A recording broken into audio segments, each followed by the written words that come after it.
300 বছর পুরানো এই শহর কলকাতা বয়ে নিয়ে চলেছে 127 বছরের পুরানো ইতিহাস। সেটা হলো মল্লিক ঘাটের পাশের ফুলের বাজার, যা এশিয়ার বৃহত্তম ফুল বাজার। এক কথায় হাওড়ার ফুল বাজার নামেও খ্যাত। 1855 সালে এই মল্লিক ঘাট স্থাপন করেন রামমোহন মল্লিক, যিনি ছিলেন নয়ন চাঁদের ছেলে। তবে এ ফুলের বাজার শুধু ফুলের বাজার নয়, এ যেন এক জীবন্ত ইতিহাস। চলচ্চিত্র দুনিয়ার বহু বিখ্যাত ছবির শুটিং হয়েছে এখানে। হাওড়া যাওয়ার পথে স্ট্যান্ড রোডের ধারে রবীন্দ্র সেতুর ঠিক নিচে বসে এই বাজার। এই ফুলের বাজার পূর্ব ভারতের সবথেকে বড় ফুলের পাইকারি বাজার। আর 5টা বাজারের মতোই এখানে বেশ ভিড় আর শোরগোল। তবে চারদিকে দৃষ্টি মেলে চোখ জুড়িয়ে যায়। কত রং বেরঙের ফুল, গোলাপ, সূর্যমুখী, আরও সব রকমের ফুল বিক্রি হচ্ছে এখানে। নমস্কার, আপনার নাম কি? বিশ্বজিৎ মণ্ডল। আপনি কতদিন ধরে এখানে ফুল বিক্রি করছেন? আমি এখানে 99 মানে ধরুন 24 বছর কারবার করছি এখানে। আচ্ছা, তো কেমন কি কাস্টমার আসে এখানে? রেগুলার কাস্টমারই বা কেমন এখানে? আর বলতে এখানে তো পাইকারি বাজার, বাইরে থেকে দূর দূর থেকে লোক পাইকারি মার্কেটে মাল কিনতে আসে। তারপরে স্থানীয় সব দোকানদারেরা আসে এবং খুচরো কাস্টমার তো আছেই, সব বিভিন্ন পারপাসে আসে আর কি। তো ফুলের দামটা কোন সিজনে কম থাকে আর কোন সিজনে বেশি থাকে? মানে সিজন ওয়াইজ তো ফুলের দাম একটা হয়, তো কোন সিজনে আপনারা ফুলের দাম কম বেশি নিয়ে থাকেন? যেমন পুজো পারপাস, বিয়ে ওকেশান, এইসবের ক্ষেত্রে সবসময় দাম বেশি থাকে। ভাদ্র মাসে অফ মাসে দাম কম থাকে। আচ্ছা, যখন মানে পুজো আচ্ছা থাকে বা যখন অনেক অকেশন থাকে তখন ফুলের দাম আপনারা বেশি নিয়ে থাকেন? ওকেশান পারপাসে সবসময় বেশি থাকে। তারপরে এবার মালের আমদানির উপর নির্ভর করে। যখন কাঁচা মাল বেশি আমদানি হলে পারে দাম কম হয়, আবার যখন সিজনে অফ সিজন যখন দাম মাল কম হয়, যেমন এখন গরমের জন্য মালটা কম আছে, পদ্মগুলো কম আছে, এই জন্যে দাম বেশি হয়। এই ব্যাপার উৎপাদনের উপর নির্ভর করছে, উৎপাদন এবং খরিদ্দারের চাহিদা এর উপর নির্ভর করে। কলকাতার বাইরে আর কোন কোন জায়গা থেকে ফুল আসে? কলকাতায় সাধারণত কোনো কাঁচা মাল নেই। কলকাতা বেশিরভাগ আছে মেদিনীপুর থেকে, মেদিনীপুর নদিয়া ডিস্ট্রিক্ট থেকে, যেমন রজনী, গাঁদা, আর মেদিনীপুর থেকে জবা, জুই, বেল এইসব আছে। তাছাড়াও আবার ওকেশান পারপাসে যখন এখানে চাহিদা পূরণ না করতে পারে তখন ব্যাঙ্গালোর থেকে মাল আসে, ব্যাঙ্গালোর, শিলিগুড়ি থেকে পাতা টাতা আসে। তারপরে বিভিন্ন ওই আসে, সিজন ফ্লাওয়ারগুলো আছে। ফুলের নাম বলতে পারবেন যেগুলো বাইরে থেকে আসে?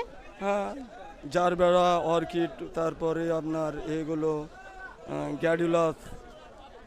ভোর 4টে থেকেই তো ফুলের মার্কেট খুলে যায় আর সন্ধে 6টা অবধি চলে ফুলের মার্কেট। 9টা, হ্যাঁ, ভোর 4টে থেকে রাত্রি 9টা 10টা পর্যন্ত ওকেশান পারপাসে সারা নাইটই খোলা থাকে। ঠিক আছে, ওকেশানে পুরো নাইটে খোলা থাকে, সারা রাত সারাদিনই চলে দোকান। সন্ধেবেলা থেকে তো সারা রাতই বলছেন আপনাদের ফুলের মার্কেট খোলা থাকে, তো কোন টাইমটা কাস্টমার এলে কম দামে ফুল পাবে? ওটা বলা যাবে না। ধরুন মাল নেই, কাস্টমার এসছে, তখন তো দাম বেশি হবে। আবার হয়তো মাল অনেক আছে, কাস্টমার নেই, তখন দাম কম হবে। এই কাঁচা মার্কেটে কোনো টাইমে বাপ বেটা যদি 1 ঘন্টা আগে পিছিয়ে আসে, যে হোক একজন চোর সেজে যাবে মোটামুটি। কেউ হয়তো 20 টাকায় কিনতেছে, কেউ 200 টাকায় কিনে নিয়ে যাবে। কাঁচা মালের কোনো দাম ফিক্সড নেই। মালের দাম কিছু বলা যাবে না, আগে পিছিয়ে বলা যাবে না, কখন কি হবে আমরাও জানি না, কাস্টমারও জানে না। এতদিন ধরে তো আপনি এখানে ফুল বিক্রি করছেন, এই ফুলের মার্কেটে আপনি এখানে অনেক দিনের ব্যবসায়ী, তো আপনার অভিজ্ঞতাটা একটু শেয়ার করুন। আমার অভিজ্ঞতা বলতে এইটাই, কাঁচা মাল কি করবে, কি বিক্রি হবে, কি হবে, কোনো কিছু আগে পাছে কেউ বলতে পারবে না। হ্যাঁ, আমি বলতে পারবো না যে আজকে বাজার ভালো হবে খারাপ হবে, তবু অনুমানিক একটা করা যায় যে আজকে একটু এই ওকেশান আছে, বাজার ভালো হতে পারে, আবার খারাপও হতে পারে। আমদানি বেশি হয়ে গেলে বাজার খারাপ হয়ে যাবে, আমদানি কম আছে, কাস্টমার বেশি আছে, দাম বেড়ে যাবে। হ্যাঁ, এটাই স্বাভাবিক। আপনাকে অনেক ধন্যবাদ এতক্ষণ সময় দেওয়ার জন্য। এইসব ব্যাপার, ধন্যবাদ। আমাদের দেশ ভারতবর্ষ প্রধানত নদীমাতৃক দেশ, আর এর মধ্যে ভারতের দীর্ঘতম নদীর নাম হলো গঙ্গা।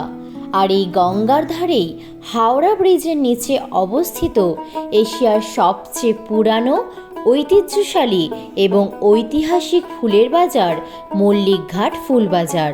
নমস্কার, আপনার নাম কি? নিমাই চন্দ্র পোড়েল। আপনি এখানে ফুল কিনতে এসেছেন তো? হ্যাঁ, আমরা অনুষ্ঠানে ফুল কিনতে আসি।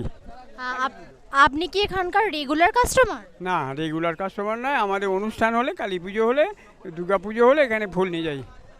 এখান থেকেই কেন ফুল নেন, মানে ফুল এই ফুল মার্কেট থেকে? এখানে একটা ফুলের বড় মার্কেট, সব রকম ফুল পাওয়া যায় একসাথে, সেই জন্যে এখানে আসি আমরা, একসাথে সব রকম ফুল নিয়ে যাই। আচ্ছা, অনেক ধরনের ফুল পাওয়া যায়, আর কম দামে কি পাওয়া যায় অন্যান্য জায়গার থেকে? এখান থেকে অন্য জায়গায় কম দাম হবে বলে মনে হয় না।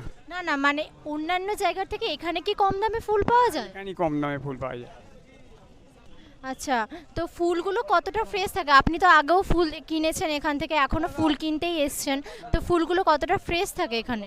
এখানে ফুল টাটকা ফুলই আসে, সকালে তুলে ওরা ভোরের মধ্যে তুলে এখানে নিয়ে আসে, তো তাই ফুলগুলো এখানে তাজা থাকে। তো এখানকার কাস্টমার হিসেবে আপনি কতটা খুশি, মানে এখান থেকে ফুল কিনে আপনি কতটা স্যাটিসফাই? এখান থেকে ফুল কিনে আমাদের প্রয়োজন মতো 2000, 3000, 4000 টাকা পর্যন্ত ফুল আমরা কিনি, তাই এইটাই আমরা মনে করি কম দামে হলো। মানে এখান থেকে ফুল কিনে আপনারাও লাভবান হন? তা লাভবান, এখানে বড় বড় পাইকাররা আছে, এখান থেকে ফুল কিনে নিজে ব্যবসা করে। আচ্ছা, আপনাকে অনেক ধন্যবাদ। ঠিক আছে, ধন্যবাদ। এই অভিনব বাজারটিকে চাক্ষুষ করতে বহু পর্যটকই এই বাজারে আসেন। কেউ আসেন বাহারি ফুল কিনতে, কেউ আসেন সুন্দর সুন্দর ছবি তুলতে, কেউ আসেন ইউটিউব ভিডিও করতে। এছাড়াও উদ্ভিদ বিজ্ঞানের ছাত্রছাত্রীরা এই বাজারে ভিড় করেন নানান ফুল চেনার জন্যে।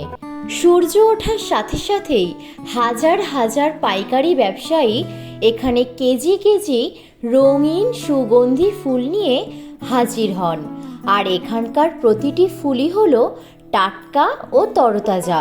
এখানে পাওয়া যায় কুচো ফুল, বিভিন্ন ধরনের মালা, ফুলের গয়না, ফুলের চাদর, ফুলের তোড়া ইত্যাদি।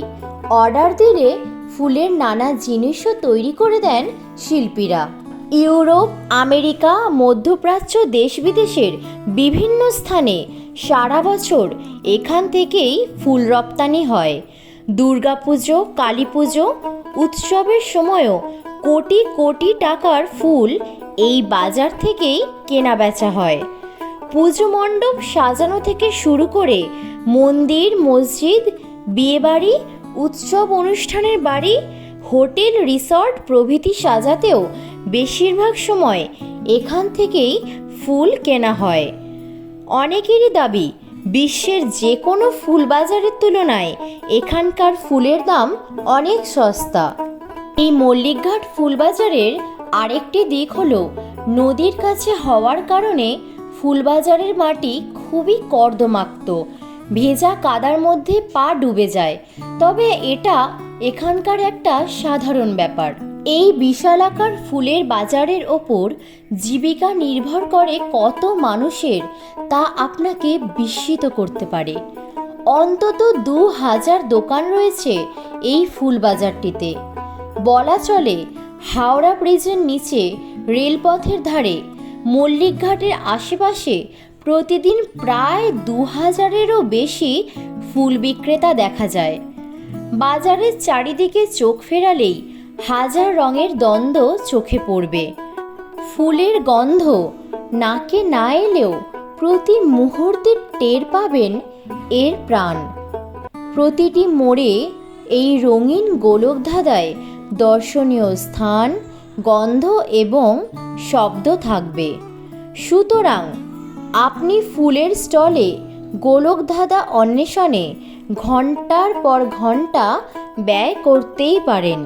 অস্থায়ী এই ফুলের বাজারটিকে আধুনিক রূপ দেবার পরিকল্পনা করা হলেও তা এখনও বাস্তবায়িত হয়নি।